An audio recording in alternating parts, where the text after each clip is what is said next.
Why you should never try to rob a house full of theater majors. Picture this. It's a humid Tuesday night in Georgia, and my roommate, Leo, is throwing one of his concept parties. This time, the theme was vintage circus. Everyone's decked out in velvet vests, top hats, and, for some reason, way too much glitter.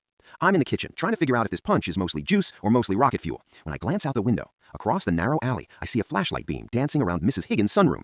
Now, Mrs. Higgins is 84 and currently on a cruise in the Bahamas, so unless she's back early and suddenly into extreme night gardening, something is wrong. I whisper-yelled to the guys. Within 30 seconds, 6 theater majors, all fueled by cheap caffeine and a flair for the dramatic, were huddled by the back door. We didn't call the cops, not yet. We grabbed the props. The burglar, this scrawny guy in a hoodie, finally climbs out the window with a pillowcase full of silver. He drops to the grass, turns around, and freezes. Standing there, in the moonlight, are 5 guys in full clown makeup, holding nothing but oversized hula hoops and a literal smoke machine someone dragged from the garage. Leo steps forward, tips his top hat, and whispers in this terrifying, raspy stage voice, "Welcome to the final act." The guy loses it. He drops the bag and tries to bolt, but he trips over a giant inflatable bowling pin. Before he can even scramble up, the guys start performing. They didn't hit him. No, they just formed a tight circle and started doing synchronized jazz hands while humming Entry of the Gladiators.